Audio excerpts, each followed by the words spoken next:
يقول النبي صلى الله عليه وسلم: والله لا يقضي الله للمؤمن قضاء إلا كان خيرا له، وليس ذلك إلا المؤمن. وأنت مؤمن فأحسن الظن برب استثناك واختصك فلا تقلق، أحسن الظن بربك. طيب أنا دلوقتي في ورك سبيس بحاول أذاكر على قد ما أقدر عشان أقدر ألتزم في طول فترة التحدي.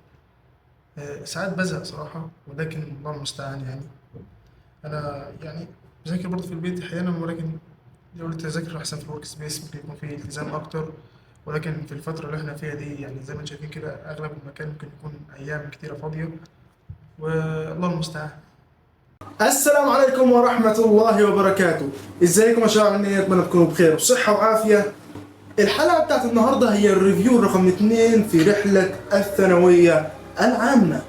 الحقيقة هي ان الرحلة مش سهلة جامد، ولكن هي محتاجة صبر، مثابرة وعزيمة، والله المستعان. وزي ما قلنا احنا لازم يكون معانا في هذه الرحلة رفقاء ودرب عشان يساعدونا في هذه الرحلة.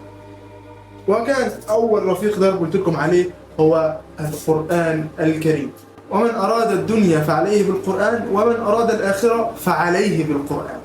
وإحنا طبعا بصراحة عايزينهم هما الاثنين، فمن أرادهما معا فعليه بالقرآن. فولله الحمد في أول شهر قدرنا نحن نخلص أول جزء في القرآن، قدرنا نحن نخلص جزء 30 جزء عامة بالكامل. بصراحة الرحلة كان فيها بعض التقاعسات، خاصة ان احنا قلنا هنحفظ في اليوم وجه، ولكن الحمد لله بصراحة ان احنا قدرنا نخلص جزء في شهر. اسأل الله ان احنا يكون عندنا عزيمة بجد اكبر من كده، ان احنا نقدر بعد كده نخلص باقي الاجزاء. فان شاء الله الله المستعان. اللهم استعملنا ولا تستبدلنا، اللهم انا نسألك الاخلاص في القول والعمل. تاني حاجة بقى اتكلمنا عليها الفيديو اللي فات هي النوكيا يا عزيز، هذا التليفون الرائع. ده بقى احد التحديات اللي للاسف اقدر اقول ان انا فشلت فيها الى حد ما، او بنسبه 90%. انا عايز اقول لك ان تقريبا في الشهر يوم او يومين قعدت استخدم التليفون. اما باقي الايام فمع الاسف التاتش كان موجود. التليفون التاتش ده حاجه صعبه بصراحه. الواحد بيحاول، ولكن الله المستعان. احنا فعلا بجد مدمنين بهذه الاشياء، السمارت فونز، السوشيال ميديا. احنا بجد مدمنين، محتاجين نطلع من الدايره دي بجد بصدق، بعزيمه قويه، ونحط في الموضوع ده بجد نيه. محتاجين نحط بجد فيه نيه حقيقيه. اما الحته رقم 2 فهي ان انت المشاعر نفسها او النفسيه بتاعت السنه صراحه ضغط الى حد ما، مع كل بقى عمال في جري بقى في الموضوع، والحق السنه مش عارف بدات، وانت من اول شهر حرفيا يا دوب الدروس بدات تبدا. كان تفاوت في البدايات، ولكن مع اخر الشهر كان فعلا كل المواد بدات. ف محتاج بقى ضغوطات ومش عارف وفي احساس كده غريب جدا هكلمكم عليه دلوقتي.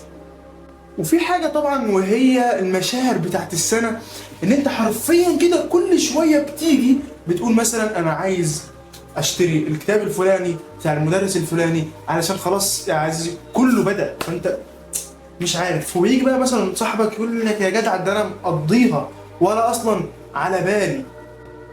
وانا وانت بقى طبعا مش عارفين هل احنا المفروض نمشي مع انهي طريق، هل نمشي مع الطريق ده ولا نمشي مع الطريق ده.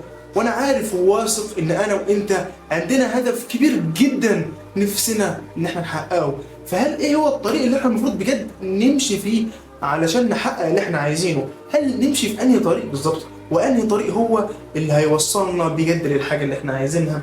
الهدف اللي هو المجموع الكبير او الحاجه الكبيره اللي احنا عايزينها. وبعد كده بقى فجأة تحس ان انت اصلا ممكن ما تقدرش نهائيا توصل للهدف اللي انت عايزه. انت حاطط لنفسك مثلا هدف وتارجت معين، انت عايز مثلا تجيب 99% او حتى 100%. انت لازم بجد تبتغي نجما، لان انت ان لم تصب نجما فممكن تصيب كوكب ولا حاجه. انا عارف ان الكلام ده المفروض خطر عليا لان انا طالب ثانويه عامه، والمفروض وانا بحقق التارجت يبقى المفروض ان انا احاول اضعف من عزيمتك كطالب، بحيث ان يعني يبقى انت عارف ان هو المجاميع قليله فانا بقى اعلى واحد. ولكن ده مش كلام صح، لان في الاول وفي الاخر دي مساله ارزاق، والارزاق بيد الله. عمرها ما الثانويه العامه هتقدم ولا هتاخر حاجه. على سبيل المثال اخوك علم رياضه، انا اغلب زمايلي صحابي بجد يعني انا اتكلم فضفضه بكل صراحه، اغلب زمايلي وصحابي دخلوا علم علوم ومش عارف انت هدفك تخش كليه ايه؟ الطب يا باشا، كله ما شاء الله دكاتره. طب انا هقعد كده؟ طب هل المهندس ده اصلا حاجه كويسه؟ طب هل انا، انت ليه بتسال نفسك الاسئله دي كلها؟ مش انت ما دام استخرت صلي استخاره وتوكل على الله في الطريق اللي انت بتحبه واللي انت بجد نفسك ان انت تكون عليه بعد كام سنه، وان شاء الله ربنا هيوفقك. انا عارف ان احنا في الشهر الاول ممكن نبان كنا متحمسين حبه وشويه، وان احنا برضه ما قدرناش نلتزم جامد، ولكن بقى عايزين الشهر الثاني بجد. قد آن للذين آمنوا أن تخشع قلوبهم لذكر الله وما نزل من الحق. ما تقعدش تقارن نفسك بغيرك، قارن نفسك بجد بنفسك امبارح أو نفسك الشهر ده أو نفسك الشهر اللي فات. يعني احنا شفنا المرحلة بتاعت الشهر ده ومحتاجين بجد إن احنا نطورها. خدنا دروس وذاكرنا ومش عارف ايه، ولكن هل دي بجد المذاكرة اللي انت راضي عن نفسك فيها؟ هل دي الحالة الإيمانية والجسدية اللي انت راضي عن نفسك فيها؟ حاجة بقى رقم 3 والحاجة بقولها، وهي رحلة التغيير الحقيقية والاستثمار في الشكل بتاعت جسمك.